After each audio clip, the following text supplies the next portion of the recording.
People were commenting on our lapel mics on YouTube. I don't know really what that was about. I'm not making anything out of it. It just may be that it might have been a surprise. I don't know. But we do the lapel mic so that we can keep the generator out of our feed. So, where's my, there it is. I should have done this before. And whoever does this, just remember, please, that I don't use HDMI. Thank you, sir.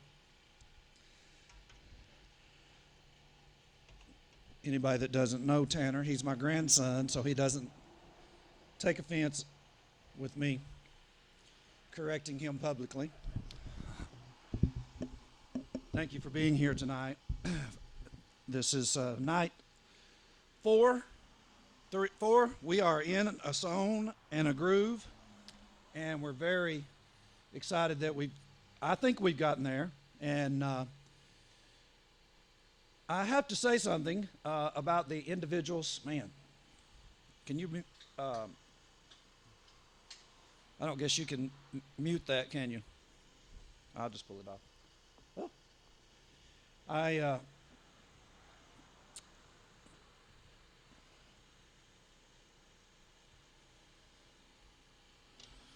want to say something about the guys that are doing all the work. We just have people going in every direction. We've never had folk that had RVs. Our RV is the only RV that's ever been here that I can remember. And so we have different things going on with there. Eugene has replaced, this will be number 4, trying to get plugs situated because RVs are different. Anybody who has an RV or has ever done RVs, you know that it's a whole nother world, camping world. That's where you go. So, and our men that are doing our task here, they're putting up and putting away, probably by the time you're at home and resting, maybe even in the bed asleep. Stuff is still going on, and that's how it always has been, hasn't it? Fellas, let me find some of these old folk. It's always been that way, hasn't it? Long time ago. I hope y'all don't mind if we just reminisce here just a minute. Let me get my nerves settled down. We were talking today. We had a little bit of an incident where an individual that, in the Church of Christ, there are a lot of different kinds of folk. And so some of them don't mix with us. And so they don't know that. And a lot of people actually that are a bit on the radical bent, they lean a little bit radical, and they think that we're that way, so they think that they'll come up and join with us and they'll have a home. Well, that ain't going to get it. We're certainly not radical. We're trying our very best to please God. And so had an incident that only a few of our old-timers would recognize back at Blackberry when John Gravely obeyed the gospel. During that tent meeting, we had a gentleman that came up and was messing with our preacher, Brother Shannon, and wouldn't leave Brother Shannon alone. And I told him, we were telling him, you need to go on. He'd already been in every church in the 2 counties. And he acted like he wasn't going to leave. And I don't know what he thinks Romans 13 means. The authorities that are there are for our good. You know what I'm saying? So I said, listen, I'm fixing to dial 911. And he saw me dialing 911. I guess he didn't believe it. And he took out of there. So we had a little bit of a going on today. And so it goes with the territory, doesn't it? I mean, if you're going to follow the New Testament is filled with all kinds of activities such as that. Peace is on the inside. The world is not going to give us peace. Now, I want to say tonight that God is blessing us. And you might say, well, you just got through telling about that, and that's the kind of thing that you wouldn't have if God was blessing you. No, that is not true. The church is birthed in tribulation. Acts 14:21, isn't that what Paul said? You're going to actually have to suffer tribulation, entering the kingdom. So James 1:2, my brethren, count it all joy when you fall into diverse temptations, knowing this, that the trying of your faith worketh patience. But let patience have her perfect work. The more we go through this, the more situations that happen, the more we learn. The RV thing is a learning experience. We're basically learning what it takes. And it's not something that's unbearable. It's something that we're basically looking forward to in the future. More individuals seeing that they can come in, and we ought to take some pictures, should we not? All right. So you might be saying, well, Johnny, every time I see you, this is what you look like. Well, you know what? I'm holding on as tight as I can. Stuff's going on, constantly going on. And this is really how it is when you're being blessed by God and progress is happening. It is very difficult to keep up, isn't it? This thing will run over you, won't it? It will run right over you if you lag behind. Speaking of, our new taskmaster that is in charge of door knocking, Mr. Shrewsbury, he has informed me that tomorrow is a day off for anyone who wants to day off, but as far as himself and the door knockers that want to go out, rest on Sunday was his admonition to me. I'm fine with that, but he kind of reminds me of his grandfather on his great-grandfather on his mother's side. That's kind of the way he would be. Just ask him and he'd just rest on Sunday. That's John Shannon's voice, but that would be what George, her daddy, would say. So, well, you might say, well, how about this? I've seen a couple of persons look like this, very flustered and having difficulty and look like they almost need, that isn't oxygen, by the way. That's a lady that's about to give birth, and that is what they give you at the dentist office. They were trying that, and you might say, well, why would you put that up here? Listen, folks, there's a person's being birthed right here in the assembly. We're teaching them the gospel. They're believing the gospel. They are obeying the gospel. They're being born again. And guess what? Everybody's not happy, are they, about the new births? So you may need a little bit of oxygen. So it's very, but what comes after a person is given birth in this particular picture here? Joy. That's a lot of, well, I shouldn't say anything about the pain. I've only had kidney stones, and I've been informed that kidney stones are not like giving birth, but there's women that's had kidney stones and given birth, and they informed me that it's about the same. So it is joyous, isn't it? Now, look at this. This is Jesus. Is Jesus about to be being, this isn't Jesus really. Is he about to be being blessed? Is this the crowning time frame? It is. And I know he was in agony, but he was about to be glorified, and he was about to bless the entire, what did we say last night? Individuals whose name were written in the book of life from the foundation of the earth. The angelic beings, principalities, and powers in heavenly places, all of them were going to get to see the wisdom of God, the might of God. The mystery was about to be revealed right here. And so I know that was agony. And some people might say, this is not the victory march. This is the victory march. This is not the victory march. Whoever put this picture together, if you can, I don't know if you can make it out, but if you were closer to it, you can see that man has actually got his eyes on everybody. This is supposedly the triumphant entry, and this is what Episcopal Church and different ones use for their Palm Sunday. This isn't a triumphant entry, is it? All these people are going to turn on him in just a little bit. So what I'm trying to make the point here is, y'all, just because people are having hardship around you in this particular time frame and you see us straining and you might see us gritting our teeth or whatever, that doesn't mean that we're stressed out to the point that we're not liking this. We're loving this. I hadn't thought about grass. I hadn't thought about anything but what we're doing. I don't think about grass anyway. Lori mows the grass. Y'all all know that. So I think about whether or not she's going to have a lawnmower. What are we talking about tonight? We are talking about the difficulty associated with getting the gospel into somebody's mind. Last night, Caleb did a second part of a two-part lesson, and the idea was, we be brethren, and he actually showed that individuals want to stay with their family.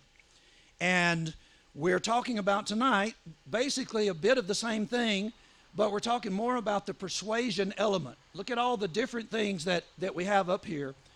The ability to persuade. Well, I could scream and yell as loud as I can, and I don't know what the volume is like. That would be what this megaphone would be, trying to get it into your head through a forceful kind of way. Or this next one right here, I like this. Instead of me saying or someone saying, let me tell you something, you basically know you don't just tell people. It really doesn't accomplish anything just to tell someone off. I'm telling you. The idea is, listen, we want to change. A man that is pressed against his will is the same man still. We're not trying to press people into the kingdom. We're trying to persuade them in. This is magnetizing right here. Often you have these guys that are health and wealth and things of that nature. They try to bring people in with their magnetic characteristics. I had a guy the other day in Halfway, Missouri.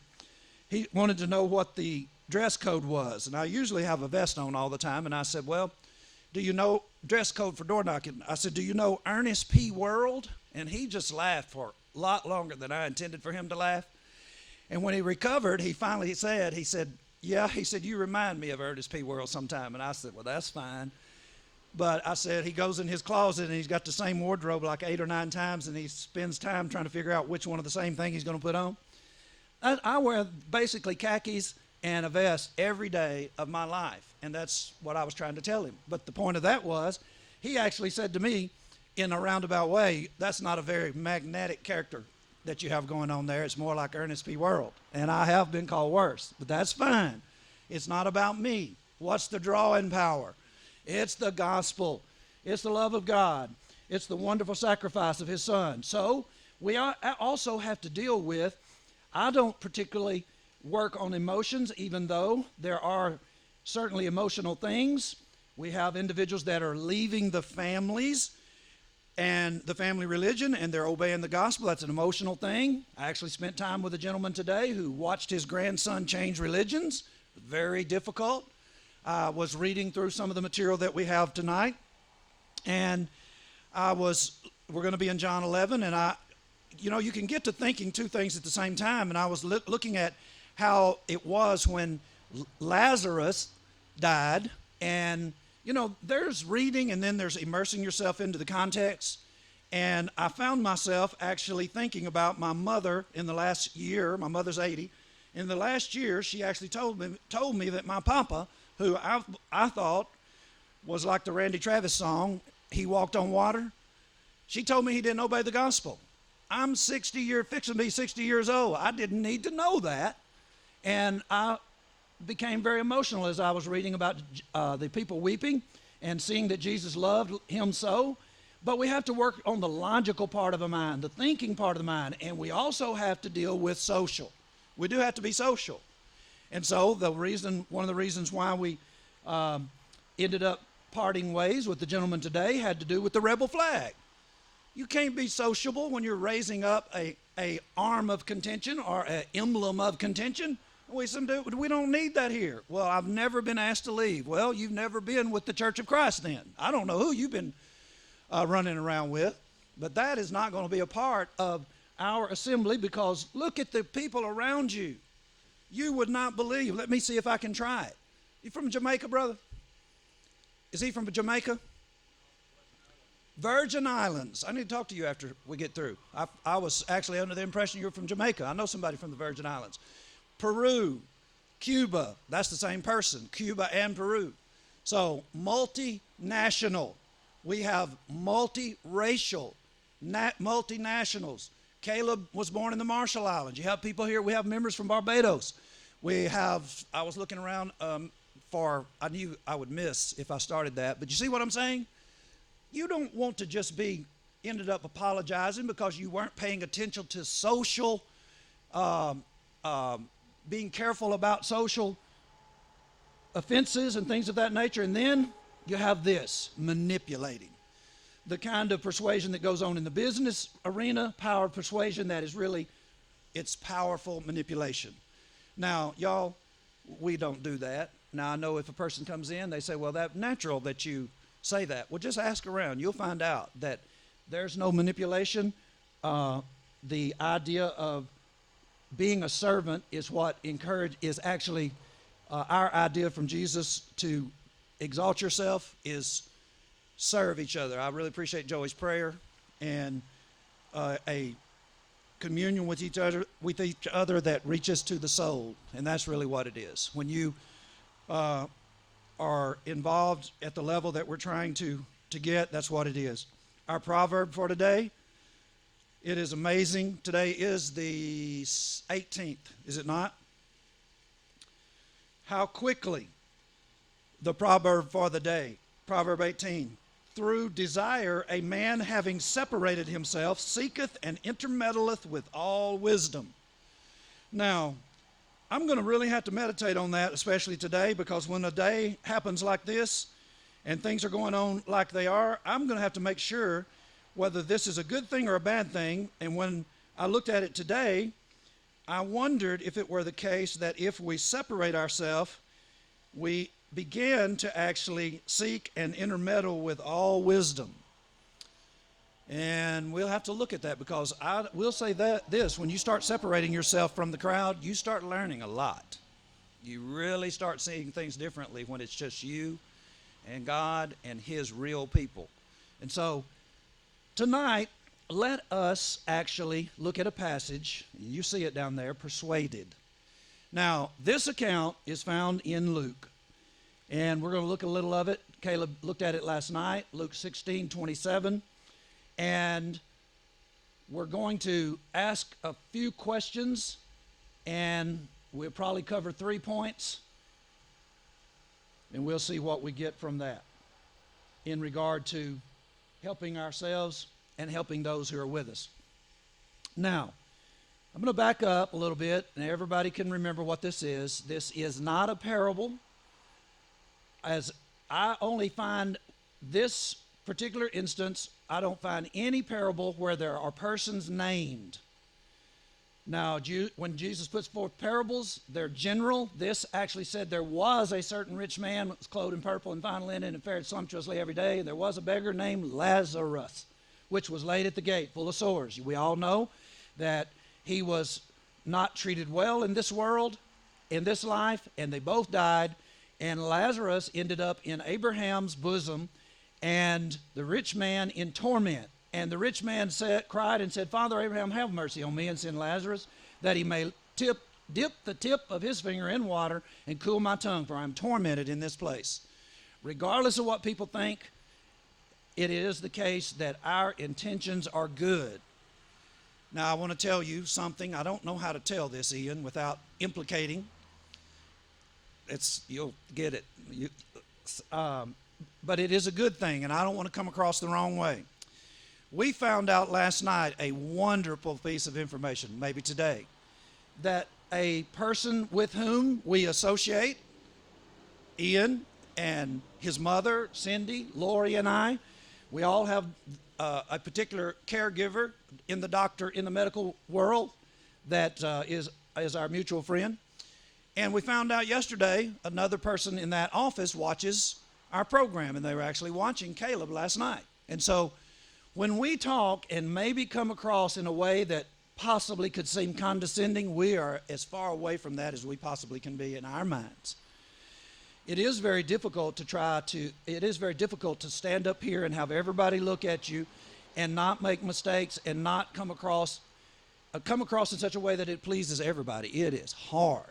And so my intentions are pure, and my motives are keeping you from this. Anybody that ever hears this is to keep you from being in torment. But Abraham said, Son, remember that thou in thy lifetime received thy good things, and likewise Lazarus evil things, but now he is comforted, and thou art tormented. And besides all this, between us there is a great gulf fixed, so that they which would pass from hence to you cannot, neither they pass to us that would come from thence. Then he said, I pray thee therefore, Father, that thou wouldest send him to my father's house.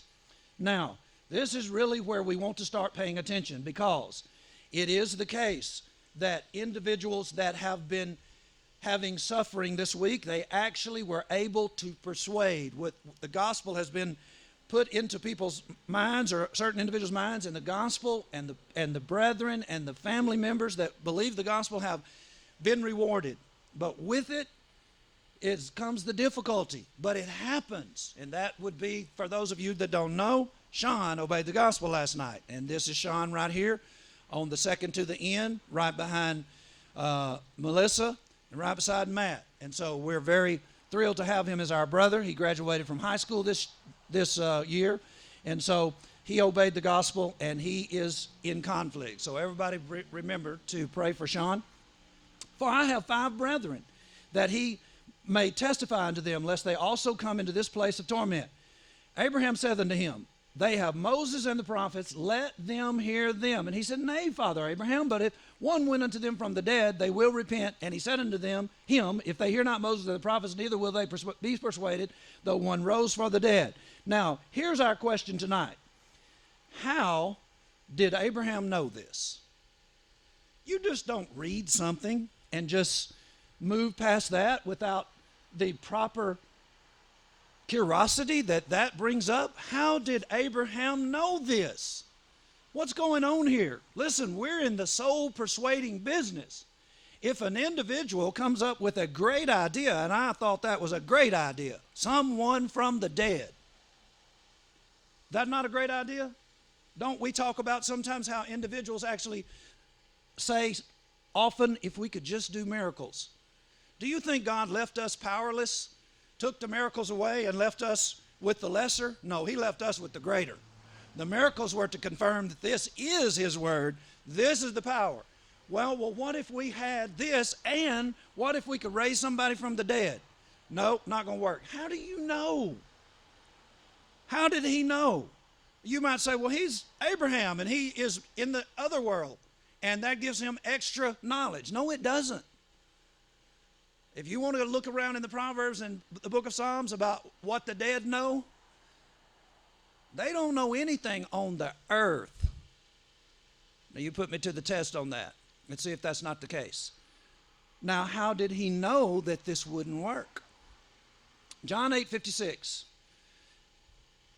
Answer number 1 will give us 3 choices. Maybe then it's that Abraham had some knowledge that he could use as a result of what Jesus said here. Your father Abraham rejoiced to see my day, and he saw it and was glad. Then said the Jews unto him, thou art not yet 50 years old, and hast thou seen Abraham? He saw his day. So would it be the case then that Abraham knew about the resurrection and understood what was going on there, and he was talking to the rich man? Angels don't know what is actually going on in the prophecies, y'all. Isn't it the case? When we look at the book of 1 Peter, angels desired to look into these things, and they wanted to know if the prophets were speaking about themselves, or was it a time to come?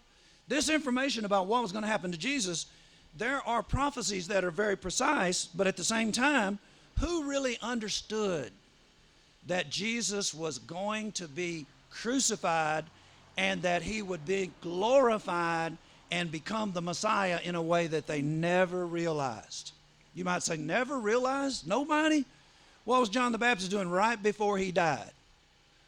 He sent someone to ask Jesus, are you the one, or are we to look for another? So we're basically looking at this, and I'm saying it's doubtful that Abraham had knowledge of this particular event in the sense of saying it this way. Well, I will say this also. I was going to bring this to your view, but I forgot. I have 3 pretty well-known harmony of the gospel. One is by J.W. McGarvey from the 1800s, Harmony of the Gospel. You get to actually look at Matthew, Mark, Luke, and John, and he was a well-known scholar, well-known to people outside of the Church of Christ for sure, and he says that John 11, where we're going shortly with Lazarus, is actually the same place as Luke in Luke 16. You might say, well, that's not good enough for me. Well, A.T. Robertson, who has been called by Southern Baptists the greatest Greek scholar on the continent or ever to be on the continent, said the same thing. And another individual that I used, from University of Chicago from 1906, Stevens, said the same thing. 3 well-known individuals who took the time to try to figure out, as precise as they could, which section was actually running concurrent with the other. Matthew was talking, who was also talking at the same time or writing about the same event. So it's basically we're in the same area. So let's look at this. Notice what actually would be known by persons like Abraham. Okay, let's look at what the Bible says about persons that would be like Abraham. In Acts 3:26, it says all the prophets, basically since the foundation of the world, know about Jesus coming. Moses in verse 22 knew about Jesus coming. So let's look together at this and see what we can glean. Acts chapter 3, let's look at verse 19 forward and see if we're on target here in regard to Abraham's having special information that would alert him to be able to say, someone coming back from the dead? That's not going to work. I would have bought into it. Peter says, repent ye therefore and be converted, that your sins may be blotted out. Or Peter and John, when the times of refreshing shall come from the presence of the Lord, he shall send Jesus Christ, which before was preached unto you, whom the heavens must receive until the times of restitution of all things, which God has spoken by the mouth of all his holy prophets since the world began. We actually have all the prophets knowing about the prophecies about the Messiah. For Moses truly said unto the fathers, a prophet shall the Lord your God raise up unto you of your brethren, like unto me. Him shall you hear in all things whatsoever he shall say unto thee. And it shall come to pass that every soul which will not hear that prophet shall be destroyed from among the people. Yea, and all the prophets, here we go, all the prophets from Samuel and those that follow after, as many as have spoken, have likewise foretold of these days. You are the children of the prophets and of the covenant which God made with our fathers, saying unto Abraham, and in thy seed shall all kindreds of the earth be blessed. So Abraham is actually having the same kind of knowledge that the other prophets had. He doesn't have a piece of information that even the angels and the other prophets don't have. So how would Abraham know that someone raising from the dead would not bring about a change? And notice this while we're here. This is the same thing that was said last night. The gospel is actually for all kindreds of the earth. Was that geographical last night? Geographical predestination or election? This is what they were talking about. We were talking about last night, and you find it other places. Unto you first God, having raised up his son, sent him to bless you and turning away every one of you from his iniquities. They realized the resurrection when the resurrection happened, and some of them didn't even believe it when it happened. Is that not true? So I'm just simply asking the question and trying to answer, is it the case that these individuals were able to, like Abraham or Moses or different ones, did they have this information, and did Abraham know this as a result of it being revealed to him? Acts 13:33, God hath fulfilled the same unto us, their children, in that he raised up Jesus again, as it is also written in the 2nd Psalm, thou art my son, this day have I begotten thee. Well, it said that Abraham saw Jesus' day. And David actually said the same thing. It's written in the 2nd Psalm, thou art my son, this day have I begotten thee. Well, what was that talking about? It was talking about the resurrection. And in Romans chapter 1, verse 4, and Paul is writing both, are being talked about in both of these, and declared to be the Son of God with power according to the Spirit of holiness by the resurrection from the dead. My point is, they did not know that Jesus was going to raise from the dead in the sense that it happened.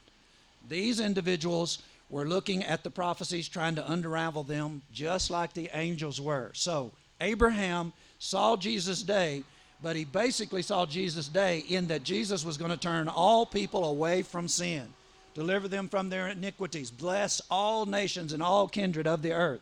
And he would be declared, his day would be the day that he resurrected. He was declared to be the Son of God by the power, according to the Spirit of holiness by the resurrection from the dead. Or in other words, by the holy life that he lived, the fact that he did not sin, he was able to overcome death in the grave. He was the perfect sinless sacrifice. So that might have been in your mind, well, I don't know that that really settled it for me. Well, who even was thinking about that before we talked about it tonight? How does Abraham know that something as powerful and wonderful and magnificent as somebody coming back from the dead would not persuade individuals not to come to torment? Well, I want to know because I want to know if we have the most powerful element. That's why I went through that little rabbit hole. Now, Monday night, we basically said this, Revelation 17:8, the beast that thou sawest and is not shall ascend out of the bottomless pit and go into perdition, and they that dwell on the earth shall wonder, whose names were not written in the book of life from the foundation of the world, when they beheld the beast that was and is not and yet is. We have individuals that have actually have not been going into the book of life since the foundation of the world. This should be serious business for us, should it not? Do we want anybody else to die not having their names written in the book of life? I know the answer is no. So how did Abraham know this? And what is the trick to persuade somebody? Because I cannot think of a more powerful thing than someone to raise from the dead. Can you? How did Abraham know this? Well, let's try this. John 11:43. And when he had thus spoken, he cried with a loud voice, Lazarus, come forth. Maybe Abraham knew about Lazarus. Some even try to say, well, that Lazarus is Lazarus. Well, they are both named Lazarus, but there's no indication whatsoever that Lazarus, the brother of Martha and Mary, was sick and a beggar and laid at the gate. We have Jesus communing with him on several occasions and nothing to indicate such a thing. Well, is it possible that Abraham knew about Lazarus being dead? Well, as I just said, McGarvey's harmony, A.T. Robertson's harmony, and Stephen's harmony of the gospel accounts all say that Luke 16 and John 11 are running right behind each other. If you were actually reading those books, Luke 16 would be on page 157, and John 11 would be 159 of Stephen's book. They're basically events that follow each other in their mind. That's how close they are. So a person might actually say that this had taken place, that in fact Jesus had raised Lazarus from the dead, and that Abraham knew that that was the case. And if it is the case that he knew that that's the case, well, look at what happened. I don't know that he did, but I do know this. He's right. Because Lazarus did raise from the dead, did he not? And he that was dead came forth, bound hand and foot with grave clothes, and his face was bound about with a napkin. Jesus said unto them, loose him and let him go. And then what happened? Then many of the Jews which came to Mary and had seen these things which Jesus did believed on him. He's wrong. Abraham's wrong. No, Abraham isn't wrong. Some individuals were already aware of the miracles, and they were having the effect that Jesus intended for miracles to have, that God intended for miracles to have. They already were interested in Jesus, and they were following Jesus, and they were watching what was taking place. And at this point, many of them did believe. It was a factor. But these persons aren't in torment already. They don't have the bent. They don't have the particular thought process and the unwillingness to let go of things. This man was a rich man who didn't even drop a crumb for the poor man that he actually was associated with. So it's different kind of people here. So you might be saying, well, that's you making that up. Keep looking. But some of them went their way to the Pharisees and told them what things Jesus had done. Well, now again, Johnny, you're showing that in fact, Abraham was wrong, because even individuals that are not included in the believers, they went away to testify. You know what? There are plenty of people that come up here because of word of mouth. Did you hear about us just word of mouth? YouTube, word of mouth. Somebody had to tell you. Did Google serve it up? We're constantly trying to find out how people find us, and they tell us, well, video. And hardly anybody really can remember what they were searching for, because that's just the way it is. It just comes up by chance, and then boom, there you are. And you'd say, well, what were you watching? I do know one lady whose child was in the D.C. area, and she was involved in voodoo and things of that nature. And she, the woman in South Carolina, her mother needed some help, and she got online, and she started paying someone to give her information, and she ended up looking up the sinner's prayer. I don't know what exactly there was going on, but she ended up looking up the sinner's prayer. As soon as she did, served us up first against the sinner's prayer. And so she ended up calling us. We went down to study with her in South Carolina. That's the only instance that I can realize where the word of mouth, somebody actually knew what happened and how they found us. This is word of mouth. Some went their way to the Pharisees and told them things about Jesus, what he had done. Well, how did this go? Well, John 11:46, but some of them went their way to the Pharisees and told them what things Jesus had done. Then gathered the chief priests and the Pharisees a council and said, what do we? For this man does many miracles. That's a good thing. We ought to really get in line with this. It sounds like that he possibly could be the Messiah. But what'd they say? If we let him thus alone, all men will believe on him, and the Romans shall come and take away both our place and our nation. Now, y'all, I'm really getting some insight. Now, I did study this a lot, so it may be that I'm the only one getting some insight from the information that we're putting out here.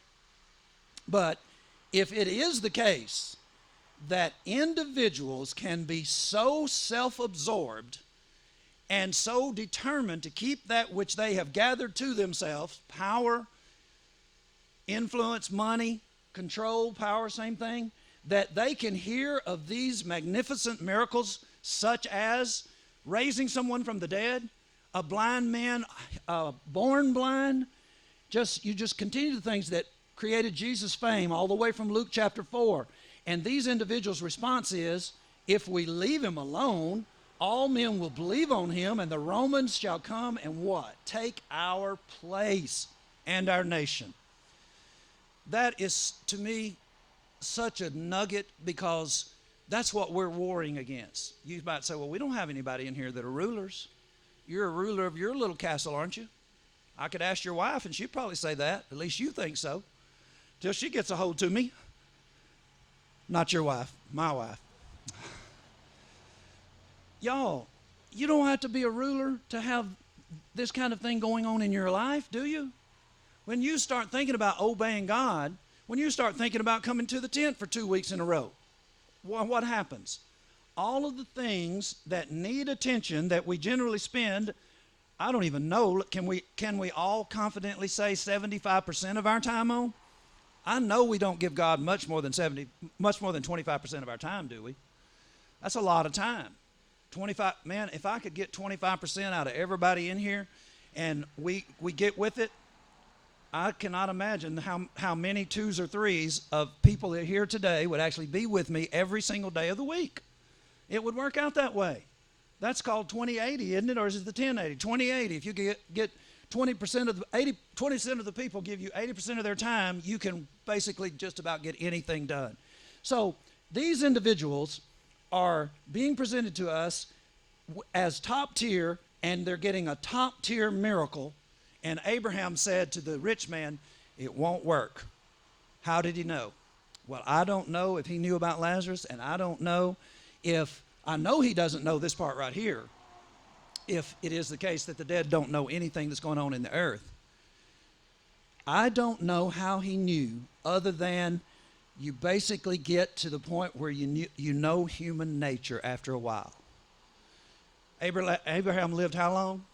Well, you know he lived 99 years, for sure, because he didn't have his child, or Sarah didn't have the child until that time frame. So if you live that many years and you got plenty of brain left, because he lived longer than that, you get to where you know people, don't you? And you start seeing how people behave, and we sometimes use idioms that you would have to blast some people with dynamite out of their self-absorption. So tonight, we're basically now still up against the very difficult thing of persuasion. What are they thinking of, and what are we thinking of? Now, last night, I pulled a little fast one on y'all about baptismal garments. Maybe you were worried about the baptismal garments, and I showed some of the garments that we used. And I wish I had a picture of Sean. We had scrubs, and I was presenting to you that you would actually get to dress up for a doctor once in your life. It'd be the smartest thing you ever did if you do obey the gospel. So you could certainly say, like people that stay at Holiday Inn Express, you could give advice because you stayed at Holiday Inn Express. You could certainly give advice if you obey the gospel, because that would be a smart thing to do.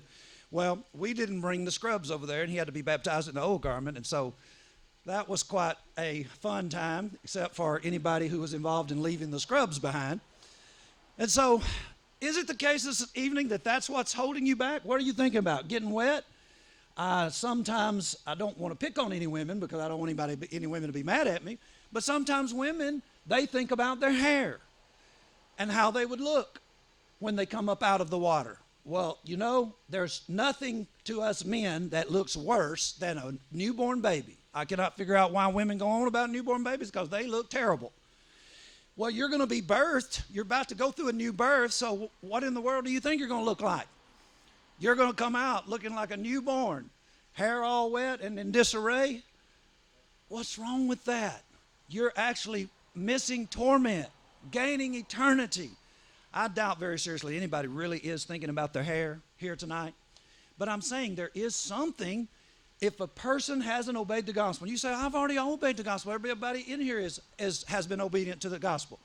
Now, someone might say, well, you know, I noticed that you didn't have any scrubs for kids. And I tried to get Isaac to ask me why we didn't have scrubs for kids so that I could tell him why, and he wouldn't ask me because he knew better. We don't baptize kids here. We baptize adults because men and women are the individuals that are candidates for the kingdom, for the new birth. And so we properly introduce grown-up scrubs to be baptized in. So what are you thinking about? And you say, I've already been baptized. Well, what about your obedience to the gospel and the commands of Christ after you've been baptized? Because everybody isn't working on the same level. Everybody isn't putting in as much effort as everybody else is. So what's going on? They're thinking of saving their what? Well, pretty much precious time, but that's a commonality. But what are you doing with that time, and what is it that is keeping you from doing what you need to do? Well, a resurrection has happened. So if that is the case, that you're actually saving your precious time and you're doing other things besides trying to keep people from torment, you're still having the same problem. Why? You might say, I've never seen a resurrection. Well, have you ever heard of one? The reason we're all up in here is a common thing. We are all here for the same reason. As a result of the same thing, we believe the gospel of Jesus Christ, which is what? The resurrection of Jesus to the Son of God. Sit on the right hand of the throne of God, marshaling all the things that are associated with things that we're careful about. We pray to God about those things and let Him take care of them. A resurrected individual didn't do it. John 11, verse 40, Jesus saith unto Martha or Mary, I forget which was, I think it was Martha, when He was talking to her about Lazarus dying, He said to her, said I not unto thee that if thou wouldest believe, thou shouldest see the glory of God? Y'all, if we who have already been obedient will believe, we will see the glory of God too. We will see magnificent things. And without mentioning any names tonight, we want to make sure that you get to meet a former Baptist preacher and his wife. That's the glory of God right there. Individuals that come out of and at a high tier, a high level of prominence. Now, I have never had the position of a pastor, my brother. I don't know what it feels like to be at that level, but I sure do get to see a lot of it around. Individuals in the denominational world have a very respectful place amongst their brethren, to the point that they would even wear, I'm not saying that you ever did, that they would even wear God's name. Psalm 111, verse 9, Reverend, man. I'm just saying, for our brother and sister to give up that world is magnificent. We're seeing the power of the gospel. Nobody resurrected in the last century, but the resurrected Son of God and His powerful word reached in and pulled that out. And what a group of individuals. People from Boston, Mass. I don't know that he said the word right. They just kid me because I can't pronounce it correctly. People from New Hampshire, from Boston, from the Virgin Islands, and from Winston-Salem. People from California and Florida, Arizona, different places in Maryland, all here tonight. How did that happen? Same thing. The power of the Word of God, a resurrection. Tennessee, also a resurrection that took place some 2,000 years ago, and His words are motivating them because they want to see God's glory. Glorious things. God bless you all for being here, and you don't know how much you encourage those of us who are laboring here on a regular basis and under constant assault. And also Kentucky. Do you think I was going to leave you out? That's a good crowd of individuals. Context is everything. Today, I really think, as far as I can remember, there's so many things that I don't remember that I have notes in this Bible, but I don't really think that I ever really realized that when he said this to Martha, that he was actually saying, you're going to see the glory of God, which is a resurrected person, and that is what Jesus' death brought about. It brought about a resurrection for every one of us, and it is the glory of God. We don't have to worry about dying. We're not dying. It is a glorious moment when a person is born again. Now, the last point, how did Abraham know this? Was he right? With a question mark. Was he right about this? Did he really know it? Well, let's move forward, because we've been looking at a resurrection of a friend of Jesus. What about the resurrection and the proof of a prophet who said that he was going to do it, and then the fact that others actually heard him say he was the Son of God, and it would be proved by the fact that he raised from the dead? What happened after that? Now, usually when you put down the leader, what happens? We don't have to guess about that. In Paul's arrest in Acts 21, 22, in Peter and John's arrest in Acts chapter 4 and 5, they talked about putting down the leader. The Gamaliel, the teacher of Saul of Tarsus, actually talked about putting down leaders of a group of 5,000. When you put down the leader and you kill all these individuals, it kills the movement. Well, you get to Acts 22, and the centurion wanted to know Paul. He said, I thought you were the Egyptian that led out 5,000 individuals into the wilderness. And they were basically killed. Put down that movement. Well, here you put down the leader who could do magnificent miracles, even raise people from the dead. And what do you have? You have the individuals under arrest that were following him. And what were they under arrest for? Let's go here and then go backwards. They were doing just like Jesus, Acts 3:11. As the lame man which was healed held Peter and John, all the people ran together unto them in the porch that is called Solomon's, greatly wondering. You know, brethren, just a little side point, because it's not over. The folks that were doing car church, they were saying that they were like the people on Solomon's porch. And my response is, none of y'all got arrested. How is that?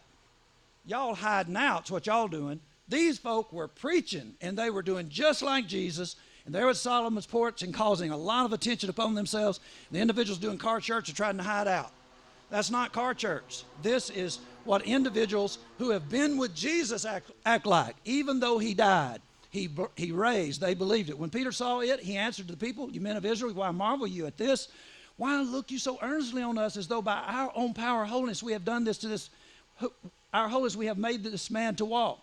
The God of Abraham and of Isaac and Jacob, the God of our fathers, had glorified his Son. We are continuing to see the glory of God. His Son is giving them the power to be able to do these things. Then they get arrested, and notice this. They know Jesus must be helping these individuals. Now, if they believe that these individuals are having help from Jesus, then they would reckon that Jesus is still around somewhere. Do they believe that? Let's look and see how they respond. Now, when they saw the boldness of Peter and John, and they perceived that they were unlearned and ignorant men, they marveled. Now, we know that this word ignorant does not mean what we use it today. It's idiotes, and it means an individual that has no political aspirations, that doesn't care what people think about them or say about them. You can be an Ernest P. World and just as ignorant as you want to be, and you can still be used by God. As a matter of fact, I believe he's more helped by individuals who don't have sense enough to get out of the way when the bullet is coming for the Lord. He can use those kinds of individuals more than he can use self-serving individuals who would save themselves. And I'm not saying that Ernest P. World or me dodged the bullet. I haven't been shot at just yet. But I don't think a lot about my reputation. I don't have sense enough, or we might just say, I saw Jesus lose everything and gain the world. So they looked at them and marveled, and they took knowledge of them that they had been with Jesus. I know you, brethren, been with Jesus, and if you haven't, you can't fire me because you really don't pay me, but you could get rid of me. If preaching hasn't been such that you get to spend time with Jesus in a real way, immerse yourself in his teaching, then I need to go, and Caleb needs to go. That is exactly what produces the kind of element and the kind of of response that we're seeing right here. They knew that these people had been with Jesus. Nobody would act this way. Why would anybody act this way but people who had seen Jesus behave this way and seen them kill Jesus and seen him raised from the dead? Well, if you can't kill me, you can't stop me, can you? Tanner and I were talking today, I believe it was, about this business of gritting our teeth and looking bad. Or it's actually Caleb and I. And I said, Caleb, when this bad stuff starts happening, difficulties happen, I just get more aggressive. And, a lot of people don't like aggressive people. And I just, that's the only way I know to handle it. I become more aggressive. And the more aggressive you become, the more you can actually bring energy against whatever it is that's giving you the problem. And you end up moving it out of the way. You become an immovable object rather than letting this stuff get to you and making you fall by the wayside. Just be aggressive towards it and start pressing against it. There's only so much the devil can do, but then James 4 through 6 kicks in. You're drawing nigh to God. These folk are drawing nigh to God. They're going to get more grace, and the devil will have to get behind us. There's only so much he can do at all times, isn't there? We got to have a little respite, and that's what that says. Now, and beholding the man which was healed standing with them, they could say nothing against it. Now, what? They've been with Jesus, and the people are all wondering about the things that they're doing, and you see the miracle that has happened, and you can't say anything against it. We're fixing to read one of those verses where it says, those people believed. What do you think? Nope. They're not. They didn't believe, and this wasn't the first time. They had already had their own highest level infected. They knew that this was infectious. They knew that some of their own were believing it. John 7:46, the police comes back. The officers answered, never spake man like this man. Then answered them, the Pharisees, are you also deceived? Deceived about what? We're talking about individuals that can heal blind people, that can restore limbs and fix things that the physicians of the day, like this problem with the blood that the lady that touched Jesus' garment had. Individuals are seeing and hearing this, and the officers it overwhelmed them. No one ever spoke like this. And the Pharisees accused them of being deceived. Have any of the rulers of the Pharisees believed on him? Okay, that's it. Well, I'd settle that. If the rulers don't give up everything that they have and become one of the commoners to follow Jesus, well, that's sure enough proof that he's nobody. What kind of argument is that? That's pretty much how it goes, isn't it? These people had already been infected and with people that were believing, and they were disbelieving as Jesus came up as he did and then finally resurrected. John 7:50, Nicodemus saith unto him, he that came to Jesus by night, being one of them. So he tries to basically put their own law in front of them, their own set of rules. Doth our law judge any man before he hear him and know what he doth? They answered and said, see how this goes? Oh, you're a Galilean? Now, sometimes I said something about being social a while ago. I just know what I hear up here. We don't do this down in Texas. We talk about people from Oklahoma. People in Virginia talk about people from West Virginia. I don't know anything about that. I'm just saying that's what I hear. Is that not what he was doing? Oh, y'all come from Galilee? People sitting in darkness? Are you a Galilean? See what he's doing? They're disrespecting Nicodemus, who is one of them. They had already infected the higher ranks, the individuals that were being affected by Jesus. They had infected their ranks, and they still didn't believe. Listen, y'all, I'm just doing a lot of homework to get you to see that some people are not going to be touched. Or let's say this, they're not going to be touched easily. If you're going to come up with a little powder puff, do we still use powder puffs, ladies? Little powder puff, the little fuzzy thing that people used to put the powder on, and think that you're going to get somebody out of the devil's ranks, you can forget it. You see the devil's ranks? It is difficult. Abraham knew what he was talking about. Even if somebody comes from the dead, if they don't hear the words that God sent through Moses and all the prophets, guess what? The word that Jesus actually is presenting is the same thing. He is the grandest and the greatest of the prophets, and he is the Son of God, and his word basically counts beyond the grave. Who else can do that? Nobody. And they wouldn't listen to the prophets. They're not going to listen to the greatest and the grandest man that ever lived, and who is the Son of God. He was right, wasn't he? So what are we going to have to use? And what force are we going to have to use? I would say we're going to have to use more force than hopefully you thought before we started the lesson. And it even gets in Acts chapter 6 to the ranks of the priests. So you basically, as we're reading this, if you were to take this as subject matter and go through this, you'd say, oh, they're fixing to fall. It is fixing to fall. They're about to tumble. The priesthood is coming around. And the word of God increased. The number of disciples multiplied in Jerusalem greatly, and a great company of the priests were obedient to the faith. Abraham was wrong, was he? Well, it is wonderful to be able to see individuals start to multiply. Did I give you that book, Howard, from the president of the Southern Baptist Convention? I had an extra copy of Set the World on Fire by the president of the Southern Baptist Convention in 1973, and he was actually praising the Church of Christ back then and saying that they all need to become like the Church of Christ, fastest growing group of individuals in the United States. And the things that he said, you just wouldn't believe. And one of them is that we have a complex about being the true people of God, and we don't care about getting along. Well, he's wrong. We do care about getting along, but we are not caring about getting along to the point that we compromise.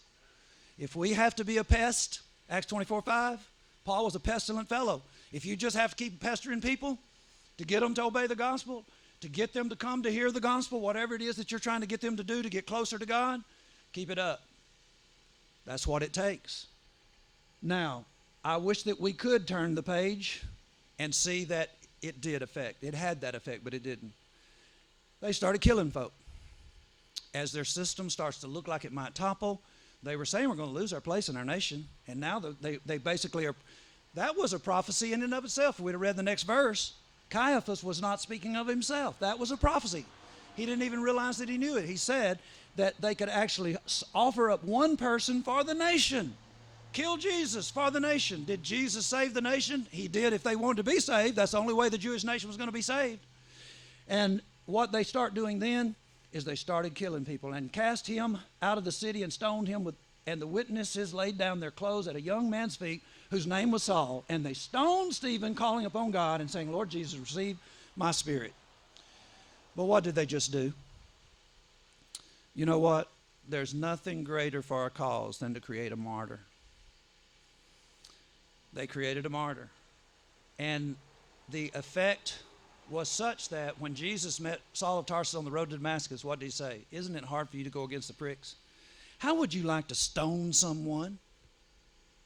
How would you like to stone someone who is actually a follower of this wretched Nazarene and have that person say the same thing that Jesus said when he was hanging on the cross? Laying not the sin to your account. Man, y'all, have you ever been mean and you came across somebody that just wouldn't be mean back and just kept the proverbial turning the other cheek? You know, most people don't be mean to people that are afflicted, that have difficulties, that are challenged in any kind of way. It really has to be a mean person to be mean to someone like that.